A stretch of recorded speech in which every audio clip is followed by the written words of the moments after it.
Something else to talk about. So, Battlefield 6 will actually be 9th gen only. No last gen ports. No Nintendo Switch 2 port either. Now it's EA, it's still EA. Be skeptical, don't be hyped. Wait and see how that game is. But my point is, some people are mad saying, what about last gen owners? Screw last gen owners at this point. I swear, last gen ports spoiled you people since 8th gen. That concept wasn't around previously. At best, when some new 7th gen games dropped, a separate game was made for the consoles of that previous generation when people couldn't upgrade to 7th gen at the time. Such as DBZ Infinite World, that was made for people that couldn't upgrade to 7th gen to get burst limit at the time. Or look back at the weak Nintendo Wii when it came to third-party games. The Wii just had its own games entirely, completely separate versions.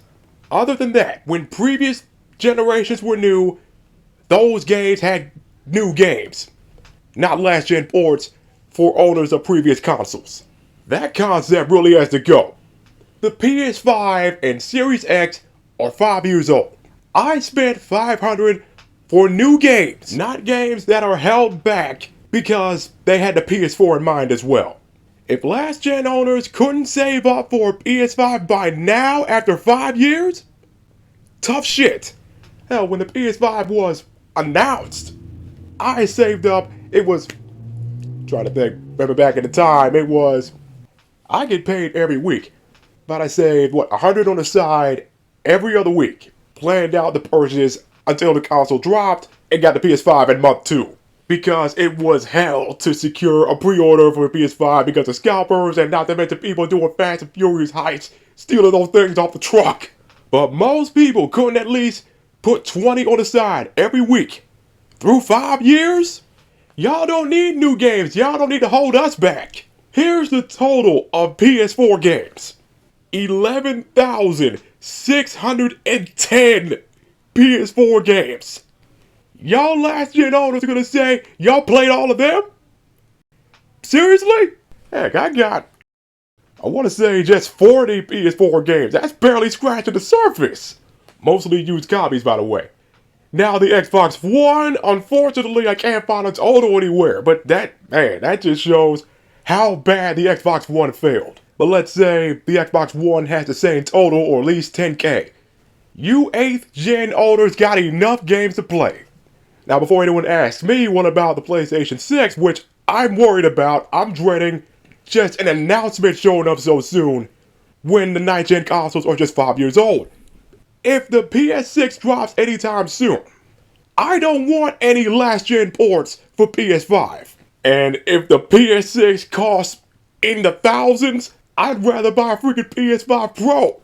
Wait for a slightly lower price, trade in my base PS5 for a further discount, and just get that. I'd be in no rush to get a PS6, and if that thing has a huge expensive price, then the base PS5 will be the first and the last time I've ever bought a new console at release with my own money.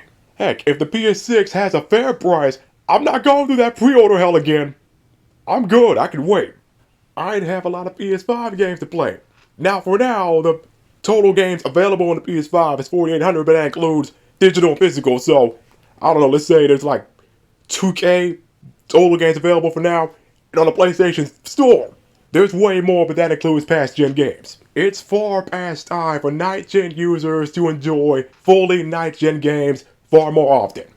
Took, around 2 years for last gen ports to start stopping. Look at Marvel Rivals. That's a huge success, and that's 9th gen only. Look at Gotham Knights, a game better than it had every right to be. That was 9th gen only, but the Series S, that's why the game wasn't 60 FPS on PS5 and the Series X. And I forgot to talk about that. Battlefield 6 getting a Series S version, that will lead to the same problem on Xbox. So they gotta get rid of Series S ports too. That weak thing holds developers back on the Xbox side because they are forced to make their games compatible for that too. The PS5 doesn't have that problem, it's just the base PS5 and the digital only PS5. No various specs.